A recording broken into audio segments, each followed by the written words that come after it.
The first lesson of Freud is that the term free associations is totally ironical. It means its exact opposite.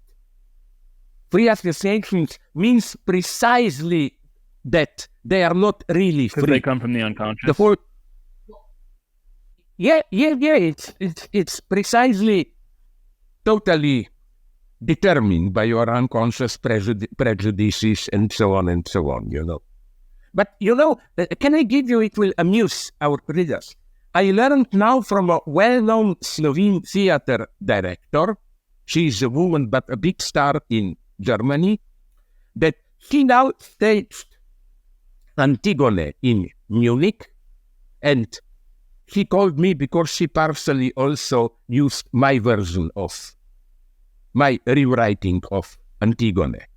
And she told me that at the beginning, when she met the actors, to avoid any misunderstanding, he asked each actor, how do you feel? How should I call you? He, she, they, and so on. And here things become ridiculous. You know what answer she got from all of them? You should ask us this every day, because today I feel a man, tomorrow I may feel a woman, and so on. Okay, it's nice, but I think that to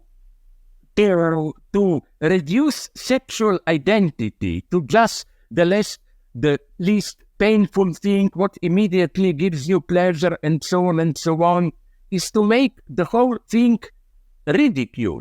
Isn't the best argument against these trans people who really change, even surgically, their identity?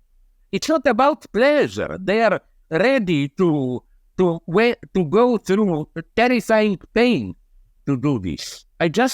So my problem is that terms like violence and hurting somebody are, I think, not, how should I put it, not instruments of truth. You know what I mean?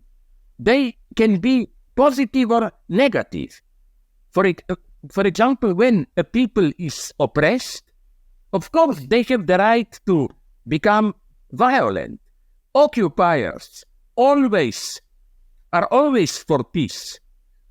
Why? Because peace means you can calmly dominate the occupied country, and so on. And even hurt. At what level do you hurt somebody? I mean, the point is that it gets complex immediately the moment you introduce or take seriously Freud's idea of the unconscious, of the divided subject, and so on and so on.